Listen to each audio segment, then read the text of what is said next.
अस्सलाम वालेकुम प्यारे दोस्तों। हुजब को एक ऐसा वाकया सुनाने जा रहे हैं जिसने देखने वालों के दिल दहला दिए थे।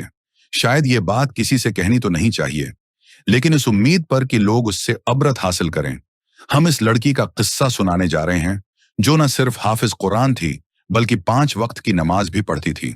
दोस्तों, मेरी दोस्त और क्लास फेलो थी। सुदफ शुरू दिन से ही ज़हीन थी। वो अपने घर की सबसे छोटी बैठी थी। उससे बड़ी तीनों बहन शादीशुदा हो गई थी और अपने अपने घरों में राज कर रही थी। सुदफ सबसे छोटी होने की वजह से सब घर वालों की लाडली थी और लाड प्यार ने उसे कुछ जदी सा बना दिया था। वो अभी 9वीं क्लास में ही थी कि उसकी बहनों ने उसे अपने पास ही हिफ्ज करने के लिए बैठा लिया था। सुदफ के अबा एक दिन दीनदार बुजुर्ग थे और उनके सारे बच्चे ही नमाज के पाबंद थे और साथ ही हाफिज कुरान भी बन रहे थे। सुदफ की तीनों बड़ी बहनें जकिया, कलसूम और जैनब ने बहुत ही कम उम्री में हिफ्ज कर लिया था और अपनी वालदा के साथ घर पर ही मोहल्ले के बच्चों को कलाम पाक की तालीम देती थी। घर के माहौल को देखकर सुदफ भी शुरू दिन से ही नमाज की पाबंदी करती थी और अपनी हमेशा की हम बड़ी बहनों की तरह ही इसका रुझान भी हिफ्ज करने की तरफ ही था। सारे अहल इलाका इस घराने की बहुत इज्जत करते थे और वो लोग थे भी काबिल इज्जत ही। 9वीं क्लास में पहुंचते ही सुदफ ने अपना नाजरा खत्म किया और हिफ्ज करने के लिए बाकायदा मदरसे में दाखिला ले लिया।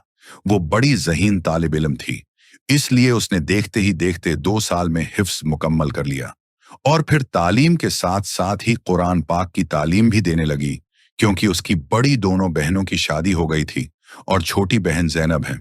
इतने सारे बच्चों को अकेली नहीं संभाल सकती थी। जैनब सुदफ से 4 साल बड़ी थी। जब सुदफ का एडमिशन कॉलेज में हुआ तो उसने अपने घर वालों से जिद की कि अब उसे भी स्मार्टफोन चाहिए। अब तक घर में किसी के पास भी स्मार्टफोन नहीं था, लेकिन सदफ का कहना था कि अब क्लासेस वाट इज ईद पर भी दी जाती हैं।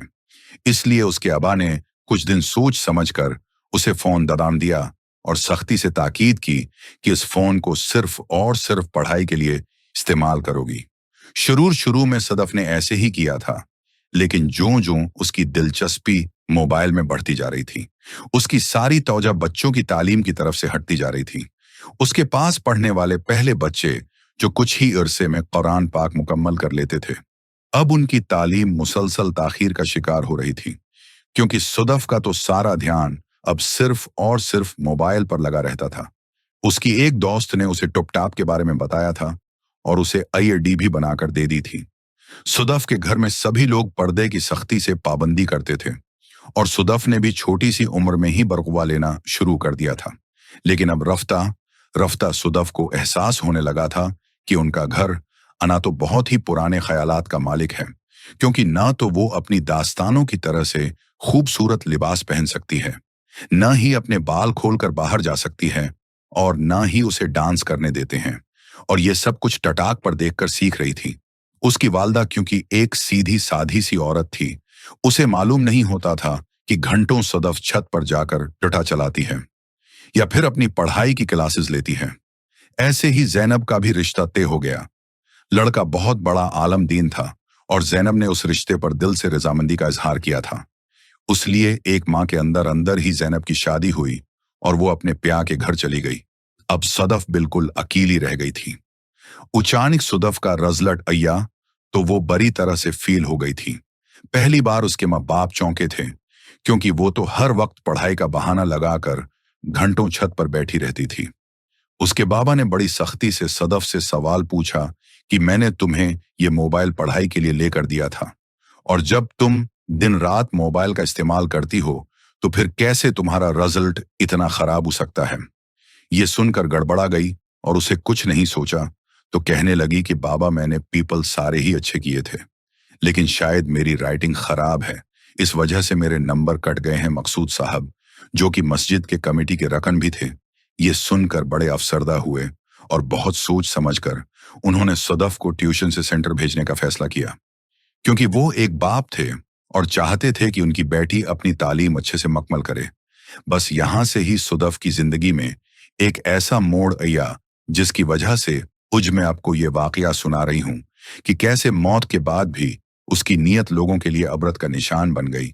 टुक टाक देखकर सदफ का जहन बस हर वक्त बाहर की दुनिया में ही उलझा रहता था। ट्यूशन सेंटर में मखलूत तालीमी निजाम था।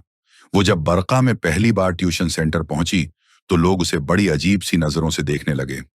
एक दो लड़की ने उस बात पर उसका मजाक भी उड़ाया तो वो गुस्से में भर गई और घर पहुंचते ही अपनी मां से कहने लगी कि क्या ये सारी दुनिया ही जहन्नम में जाएगी, जो बाहर इतनी आजादी से सांस ले रही है और अपनी मर्जी की जिंदगी गुजार रही है। रदिया बेगम बहुत परेशान हो गई और बेटी की तरफ देखकर कहने लगी कि बेटा तुम ऐसे क्यों कह रही हो।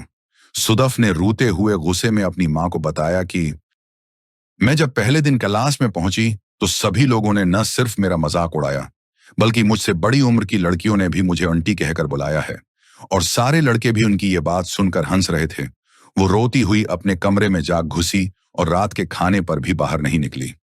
रजिया बेगम बड़ी परेशान हो गई थी। वो जानती थी कि सुदफ शुरू दिन से ही लाडली भी है, जदी भी है और हसास भी। अब अगर कोई उसकी इतनी दिलजारी करेगा तो वो हरगिज पढ़ाई पर ध्यान नहीं देगी। उन्होंने अपनी बड़ी बेटियों से इस बारे में मशवरा किया, जो शादी करके अलग अलग माहौल में गई थी। तो उन्होंने अपनी मां को मशवरा दिया कि वो ज्यादा परेशान न हो, न जाने सुदफ की शादी भी कैसे खानदान में हो जाए। उसलिए परेशान मत हूं, बल्कि उसे कुछ रियायत दे दें ताकि वो बागी ना हो। बेटियों की ये बात सुनकर रजिया भी सोच में पड़ गई और उसने फैसला किया कि वो अपने शवाहिर की इजाजत के बगैर ही बेटी को पर्दे के मामले में कुछ नरमी दे देगी। बस यहीं से सुदफ की जिंदगी बिगड़ना शुरू हो गई। सुदफ खूबसूरत थी, कुछ कम अक्ल और उम्र की वजह से भी नादान थी। वो ट्यूशन सेंटर बरकवा पहनकर ही जाती, लेकिन फौरा ही लेडीज टॉयलेट में जाकर अपना बरकवी अतार कर गाउन पर स्टाइलिश सा हिजाब बांधने लग गई। उसके खूबसूरत चेहरा पर से जब नकाब उतरा तो बहुत सी निगाहें उस पर ठहर गई। उसके चेहरे पर हर वक्त मासिक लगा रहता था, लेकिन फिर भी उसका प्यारा सा खूबसूरत चेहरा जिसको भी नजर उता था, उसी की ख्वाहिश होती थी कि वो उसे बेहिजाब देखे। क्लास की लड़कियों ने भी अब उससे दोस्ती कर ली थी और साथ ही लड़के भी उस कोशिश में लग गए थे कि वो उनसे भी बातचीत बढ़ा दे। सदफ को अपने अबा का बहुत खौफ था, इसलिए उसने लड़कों की तरफ तो पेश कदमी नहीं की, लेकिन लड़कियों से वो बहुत ज्यादा करीब होती गई।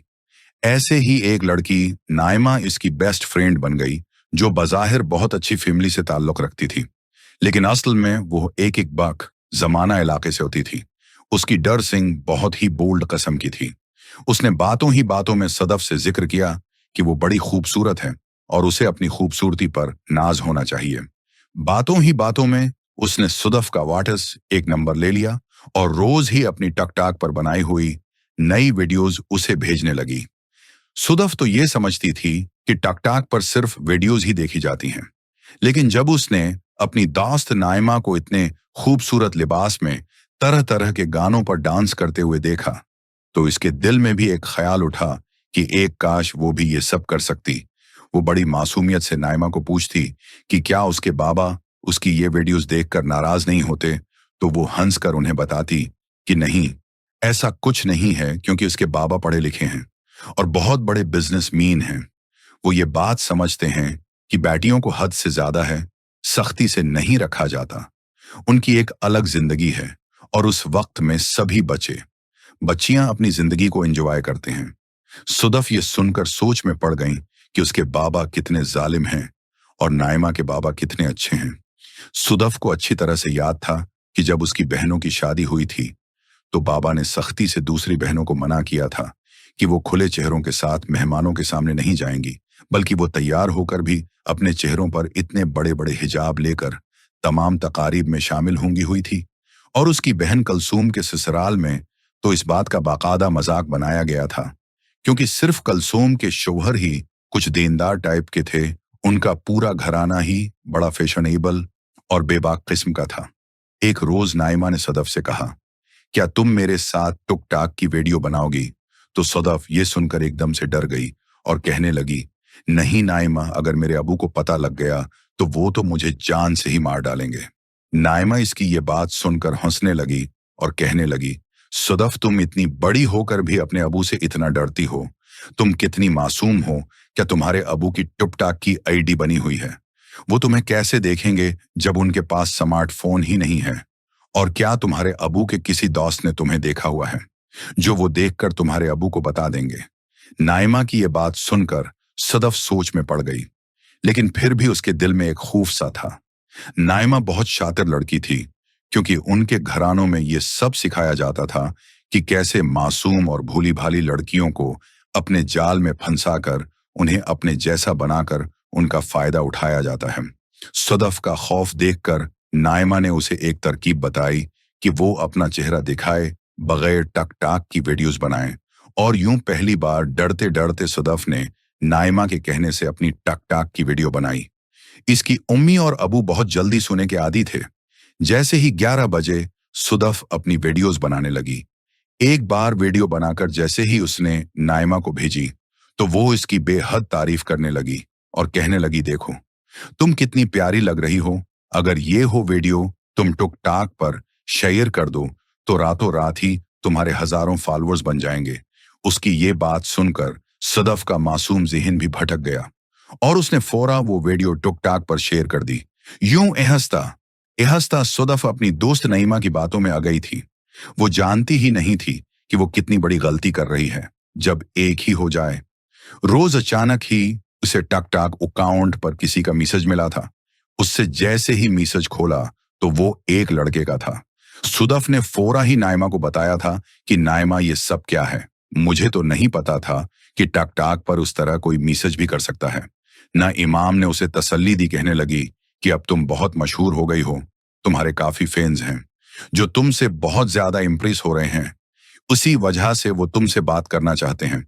उस तरह तुम और भी ज्यादा मशहूर हो जाओगी और तुम्हें लोग बहुत ज्यादा पसंद होंगे करेंगे। इसीलिए अगर तुम उसे रिप्लाई कर दोगी तो उसमें मैंने उसे रिप्लाई कर दिया तो उसमें मेरा क्या जाएगा। तभी सुदफ ने उस लड़के को रिप्लाई कर दिया था जब लड़के के जवाबा और भी मैसेज होने लगे थे और इस तरह सुदफ की उसमें दिलचस्पी बढ़ गई थी। उसने आज तक कभी भी किसी लड़के से बात नहीं की थी। वो जितनी मर्जी मॉडर्न हो गई थी, लेकिन उसने अपने आप को इस सब से बाज रखा था और अब सदफ इस लड़के से बात करने लगी थी और यूं धीरे धीरे उसकी इस लड़के से दोस्ती हो गई थी। जब एक रोज अचानक ही वो लड़का उसे मिलने का कहने लगा था, पर सुदफ ने फौरा इनकार कर दिया था। वो अपनी हर बात नाइमा से शेयर करती थी। उसने नाइमा को कहा तो नाइमा कहने लगी कि उसमें क्या बनाई है। अगर तुम इससे बात होकर लोगी तो वो भी तुम्हें जान लेगा और जो भी बड़े टाक टाकर्स हैं सब फैंस इनसे मिलते हैं। अगर वो तुमसे मिलना चाहता है तो उसमें कोई बड़ी बात नहीं है। और यूं सुदफ नाइमा की बातों में आकर उस लड़के से मिलने पर राजी हो गई थी। यूं इन दोनों ने एक रेस्टोरेंट का इंतखाब किया था। सुदफ ने नाइमा को भी कहा था कि तुमने मेरे साथ आना है, लेकिन नाइमा ने उसे कह दिया था कि असल में मेरे घर में है, कुछ गेस्ट ये हुए हैं, मैं नहीं आ सकती। और यूं वो अकेले ही इस लड़के से मिली थी। वो बहुत ज्यादा हचकुचा रही थी क्योंकि पहली दफा वो ये कदम उठा रही थी। वो है जैसे ही वापस घर आई थी तो उससे उसकी माँ ने पूछा था कि बेटी तुम कहाँ गई थी। ऐसे बना बताए कौन ही जाता है जब उसने अपनी माँ को कह दिया था कि है अपनी सहेली के यहाँ ही गई थी। अब क्या अब मुझसे ऐसे सवाल करेंगी। यूं उसने आंखें घुमाकर अपनी माँ से बदतमीजी की थी। उसकी माँ भी सर थाम कर रह गई थी। सुदफ के अबू को भी कुछ नहीं पता था कि सुदफ क्या गल खुला रही है। जब धीरे धीरे वो इस लड़के से इतनी बेतकल्लुफ हो गई कि उसे पता ही नहीं चला कि जब वो लड़का कहने लगा कि मैं तुमसे बहुत मोहब्बत करता हूं तो सदफ बहुत घबरा गई। उसने नाइमा को सारी बात बता दी। नहीं माने उसे कहा, सदफ तुम क्यों घबरा रही हो, एक ना एक दिन तो तुम्हारी शादी होनी है। बस इस लड़के से कहना कि घर रिश्ता लेकर ये सो दफन यही बात इस लड़के से कही। वो कहने लगा, मैं उससे पहले तुमसे मिलना चाहता हूं। अगर हम दोनों शादी से पहले एक दूसरे को जान लेंगे तो बाद में जिंदगी गुजारने में आसानी होगी, क्योंकि हम एक दूसरे को समझ लेंगे। लड़के ने फिर से सदफ को अपनी बातों में बहलाया और यूं सदफ भी बहलती गई। वो उसे मिलने के लिए तैयार हो गई। उस लड़के ने एक होटल का इंतखाब किया, मगर अपनी नादानी की वजह से सदफ अपनी जिंदगी का बहुत बड़ा गुनाह कर बैठी। उसने अपने माँ बाप को धोखा भी दे दिया, लेकिन उसे ये नहीं मालूम था कि इस गुनाह का खमियाजा और कीमत है। उसे करने बड़ी चुकानी पड़ेगी। जैसे ही सदफ वापस आई तो वो दिन बाद उसे अजीब सा एहसास हो रहा था। फिर उसे पता चला कि वो हामिला हो गई है। ये खबर जानते ही उसके पैरों तले जमीन निकल गई। उसने कभी नहीं सोचा था कि वो यूं गमराह हो जाएगी। उसने फौरा उस लड़के से राब्ता करने की कोशिश की, लेकिन उसे मालूम हुआ कि वो लड़का उसे उस अकाउंट से ब्लॉक कर चुका है। फिर उसने नईमा से बात करने का फैसला किया। जब उसने नईमा को अपनी हालत का बताया तो नईमा कहने लगी, सदफ ये है, तुमने क्या गलती कर दी है। तुम्हें पता भी है तुमने कितना बड़ा गुनाह कर दिया। मैंने तुमसे कब कहा था कि तुम इस हद तक चली जाओ। मैंने तो बस कहा था कि इससे मिल लो और बातचीत कर लो। ये तो अब तुम्हारी अपनी ये गलती है। मैं उसमें क्या कर सकती हूँ। यूं वो लड़की जिसने सुदफ को गमराही में मुब्तला किया अब सुदफ की मदद है नहीं करना चाहती थी, बल्कि इससे बिल्कुल पीछे हट गई थी। सुदफ को अपनी गलती का बहुत एहसास हो रहा था और उसे समझ नहीं हो रहा था कि वो है नहीं करना चाहती थी, बल्कि उससे बिल्कुल पीछे हट गई थी। सुदफ को अपनी गलती का बहुत एहसास हो रहा था और उसे समझ नहीं ए रहा था कि वो है नहीं करना चाहती थी, बल्कि इससे बिल्कुल पीछे हट गई थी। सुदफ को अपनी गलती का बहुत एहसास हो रहा था और उसे समझ नहीं हो रहा था कि वो है नहीं करना चाहती थी, बल्कि इससे बिल्कुल पीछे हट गई थी। सुदफ को अपनी गलती का बहुत एहसास हो रहा था और उसे समझ नहीं हो रहा था कि वो है नहीं करना चाहती थी, बल क्या करे उसकी हालत दिन बदन खराब होती जा रही थी और उसके वजूद में वो तब्दीली भी महसूस हो रही थी, जिसकी वजह से कोई भी उसे देखता तो जान जाता कि यकीना वो हामला है। उसने बहुत कोशिश की कि वो इस तब्दीली को छुपा सके, लेकिन वो नाकाम हो गई। वो जो भी खाती थी उसे किया जाती थी। एक रोज उसकी माँ को उस पर शक हुआ। उसने कहा, सुदफ, ये तुम्हारी हालत इतनी क्यों हो रही है। लेकिन सुदफ ने उसने कितनी बड़ी गलती कर दी है। अचानक ही उसके पेट में अजीब सा दर्द हुआ और वो फौरा वॉशरूम चली गई। जैसे ही वो वापस आई तो उसकी माँ के हाथ में उसका वो मोबाइल था।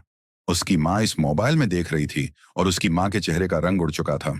उसने कभी नहीं सोचा था कि उसकी बेटी उस हद तक घर जाएगी। मोबाइल एक लम्हे में ही उसकी माँ के हाथ से छूट गया और अब उसकी माँ की नजर उसके पेट पर थी। वो उसके पास गई और कहने लगी, सुदफ, सच सच बताओ, तुमने क्या क्या है। मैं तुम्हारी माँ हूं, मुझसे कुछ मत छिपाओ प्लीज। अगर तुमने देर की तो सब कुछ तबाह हो जाएगा।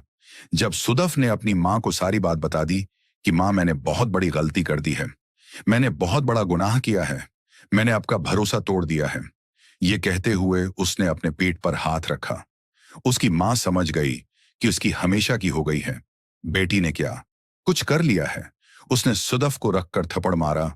सदफिनोज मना झुकाए खड़ी थी, मगर उसकी माँ बहुत ज्यादा घबरा गई।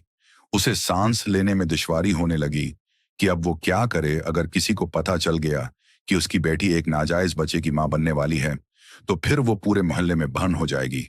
और अगर सुदफ के हाथ में एक बच्चा हो जाए तो वो भी अपने वालिद की तरह ही बहन हो जाएगा।